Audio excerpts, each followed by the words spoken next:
Samuel Little, also known as Samuel McDowell, was born on the 7th of June 1940 in Reynolds, Georgia. He was said to have been born in jail to a drug-taking prostitute mother who later abandoned him on the side of a dirt road. He was taken in by the authorities, and his maternal grandmother made contact and decided to take him on as her own and raised him in Lorain, Ohio.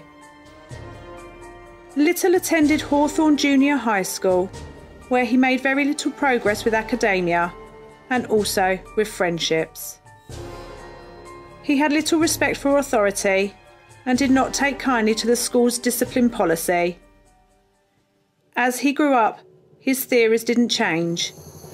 And then Little had minimal regard for the police and people's property, and was soon in a cycle of breaking into properties and stealing.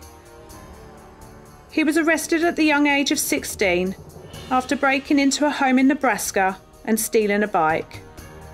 He was taken into the Young Offenders Institute. After a few years of being in and out of the Juvenile Institute, he moved to Florida with his mother when he was in his late 20s. He took jobs as a cemetery worker, and he had said that he was an ambulance attendant. Then, not happy with a strict 9 to 5, he started to move about and travel state to state, committing crimes, and was arrested in 8 different states for crimes including DUI, theft, armed robbery, and sexual assault. While he was in prison on many different occasions, he passed the time by boxing and was really talented at the sport. He even called himself a prize fighter. Little was then sent to prison alongside his girlfriend at the time, Lucy Madero, in 1971. Lucy then was about to turn informant on Little and confided in her cellmate Jean, who was in fact Aurelia Jean Dorsey. Dorsey found Little on her release and told him about Madero's plan to trade information for a lighter sentence. Little's defence were then able to get ready for this, and eventually Little was released with no charge. After this time, Jean and Little were a couple. They never married, and Jean was 30 years older than Little, and the couple never had children.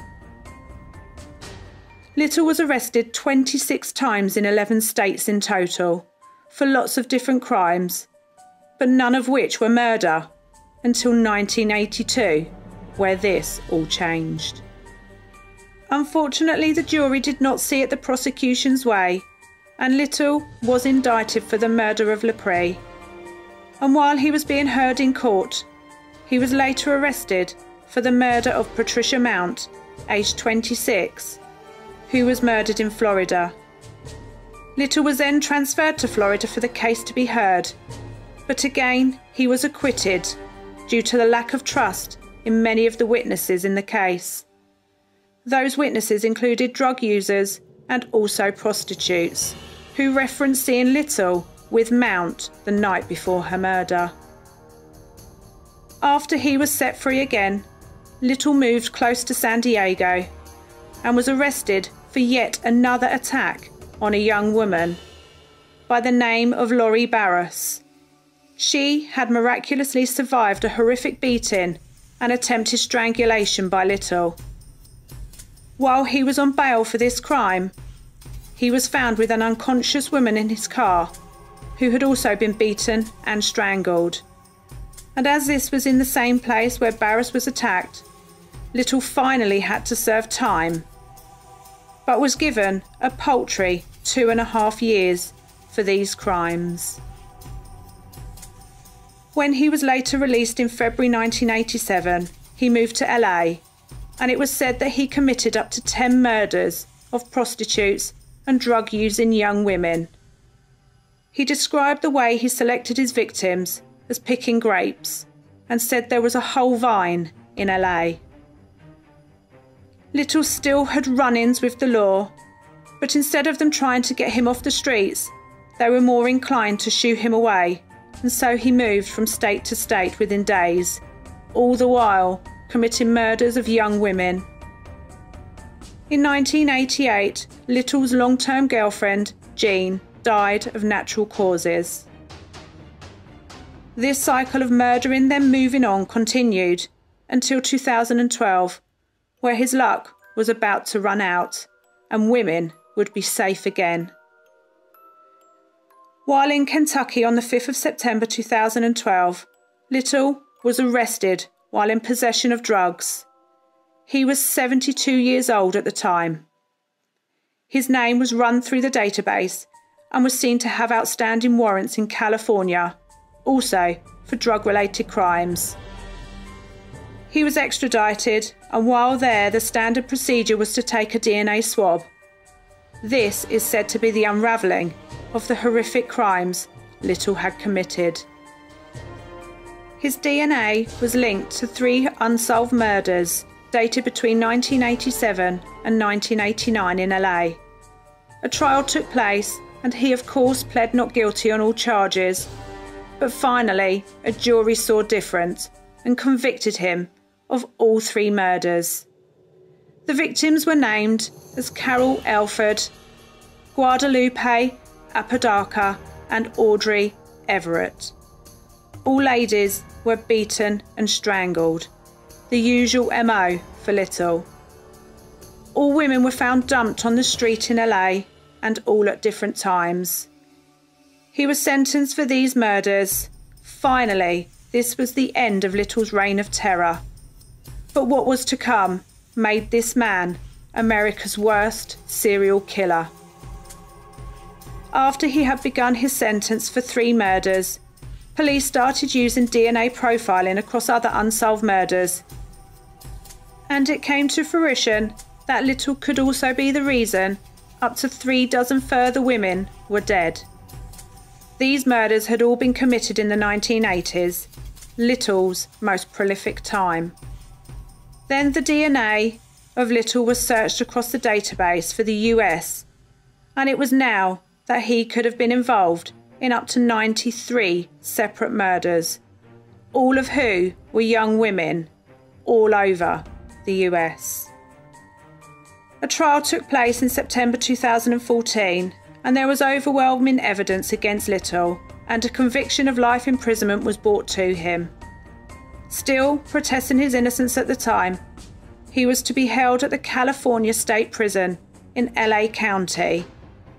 After being in there, Little decided to confess to the 1996 murder of Melissa Thomas.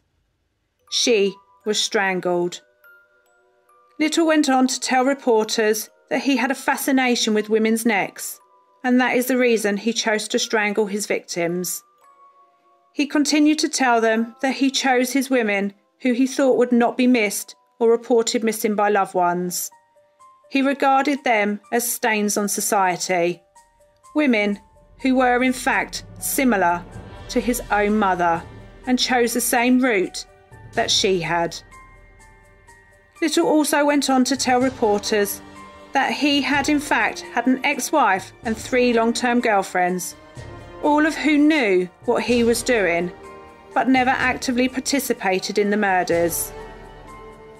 Little continued to confess to many different women that he had murdered during the 1970s and 80s.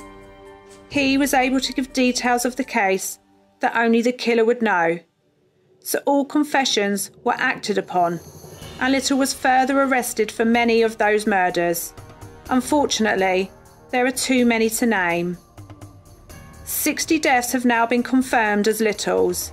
The rest are still to this day victims that are unidentified or a fabrication of Little's demented mind. While he was incarcerated, he spent a lot of his time drawing and painting each and every one of his victims.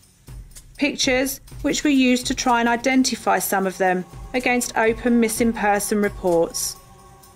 Later, the FBI released the pictures, and one has since been identified in this way. Little also confessed to a murder which another man was serving time for. Samuel Little also known as the choke and stroke killer, due to the nature of his killings and his love for ladies' necks, only served approximately 6 years of a life sentence with no parole for all of the 93 murders that he was said to have committed. As he died on the 30th of December 2020 in prison. He died aged 80. The question is, how had Little managed to evade the authorities and a longer stint in prison after committing the amount of crimes and murders that he did? I would love to see your feedback in the comments section, and please hit the like button if you have enjoyed the video. Thank you for listening to Crime Busters. Please hit the like button if you have enjoyed this story. Please subscribe to us if you would like to listen to more crime stories from Crime Busters as we take you to the dark side.